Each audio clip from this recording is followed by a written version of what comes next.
Producers are celebrating in a big way here in the India Today Mediaplex, and they brought us some wonderful motichur ka laddus, and I want to offer some to Andrew Symonds. Here you go. Get some Indian dessert. Thank you. Nikhil, you want to get one as well? Dada, if you were here and not in Melbourne, I could have offered you some motichur ka laddus as well. But maybe when you're with us in the studios, I will.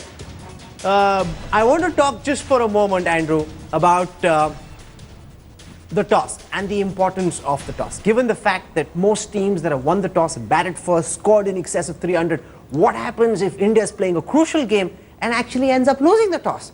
What should the strategy be? Well, there's a few. Do you like the laddu? Yeah, it's nice. There you go. I should ask Nikhil. We're converting him. You know, he's just about getting to the Indian team right now. Right, there's a few different things you can look at with the toss. The team that bowls first during the day, the ball stays dry. The ball might swing a little bit early on. I think what we have to also remember is there's two white balls now. They play with two white balls, so they don't really get that soft, the balls either. So there's a chance that they can do something throughout, and they'll stay hard enough for the spinners to be able to spin the ball as well.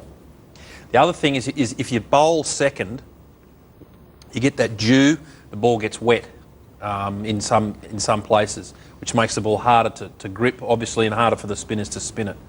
And then also, and when you're batting, that dew gets on the wicket. So and the outfield slows down. The outfield slows down, but the ball comes onto the bat sometimes better in the second innings. So there are pluses and minuses for winning and losing the toss.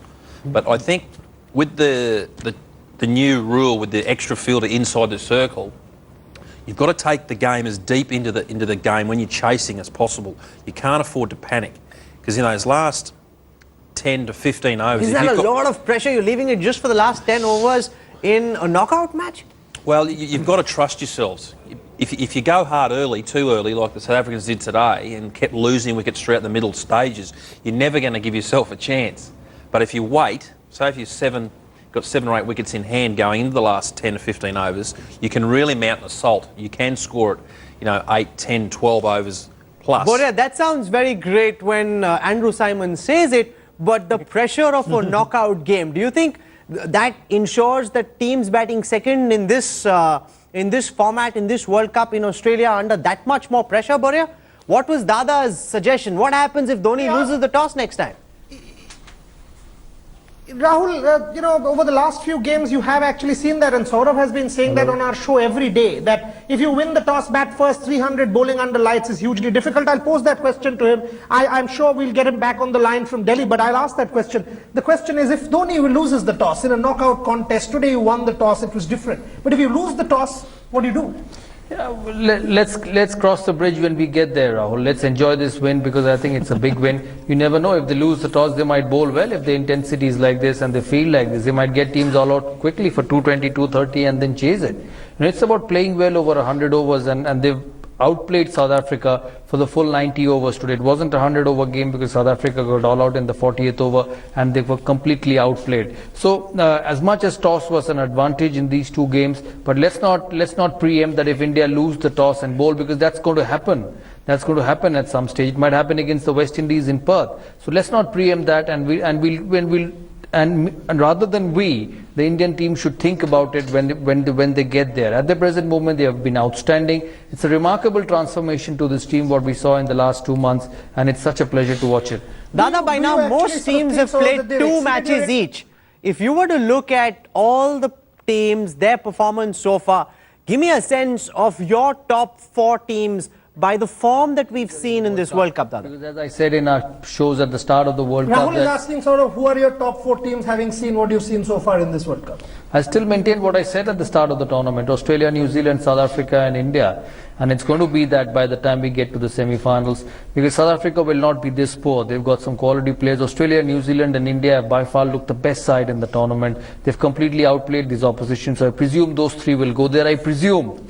Because, come the quarterfinals, so when all those 8 teams qualify, each one is capable of beating each other on that particular day. So a lot of things decide quarterfinals and semi-finals. So let's not think that far. At the present moment, let's take one game at a time, or rather India should take one game at a time and keep proceeding, and then think about the quarterfinals and semi-finals once they get there. Okay, we want to throw open our telephone lines also. give our viewers a chance to participate in this special program. We've got Saurav Ganguly, we've got Andrew Symonds, we've got Nikhil Chopra, and I've got Ravi joining me from Thane. Ravi, what's your question? Hello, my question is... Hello? Go hello? on, we hear you just fine, Ravi. Just go ahead and ask your question. Yeah, hello, my question is, I'm very happy with Indian win. Hello? Yes, we're all thrilled about India's win. Yeah, actually, in my view, the turning point is India winning the toss and elected to bat. Ah, that's a bit unfair. I mean, you just took away the fabulous batting, the really top-class fielding, and the very tight bowling that we did, and just built it on the toss. But let me see if I can ask Dada that. Given how teams batting first have piled up huge totals, making it very difficult for teams batting second to chase that, does that mean that the toss is a very, very significant factor, much more than usually? Boria, could you ask him that question, please? Sort of the question that was asked is, Rahul, can you repeat that question once more, please? My question is this, that given how much of a difference the toss seems to be making, does that make the toss one of the very crucial factors in deciding how the match ultimately goes? Got it. Is the toss the most crucial factor in deciding? Because so far the toss has been very crucial in this World Cup. Teams winning the toss, batting first, huge total, opposition done. Yeah, absolutely, and that's why I said that toss would have been very important yesterday. And I'm not surprised India batting first and putting the opposition and putting big runs on the board. So from that point of view, I think it's a big win for India, and the toss will continue to be crucial in day-night games. May not be so much in day games, but come the day-nighters, it's going to continue to be crucial. Okay, Balraj is now joining us from Hyderabad. Balraj, welcome to Headlines Today. What's your question? Good evening, sir. Everybody, good evening. Good evening, Balraj. Sir, congrats to Indian team, sir. Yes, and congratulations to the Indian fans too, Balraj. Well played. Yeah, my question is this. Actually, we need to encourage our fast bowlers, sir. First of all, we need some fast bowlers, 140 plus. I'm thinking that we should take Aaron. I thought the bowlers did quite well, Nikhil. What did you make of it? The fact that all the three Indian pace bowlers kept it in the right parts and bowled fairly fast. And I guess the question is also about speed. You know, he's talking about Virat and Rahane coming back into the squad. The difference has been from the test matches and the triangular. Rahul, if you look at the speeds during that tour in Australia, but we didn't do too well. I felt that maybe the team was a little tired. The speeds came down. They got that little break of 10 days to 2 weeks. They regrouped, they worked hard, or just took it easy.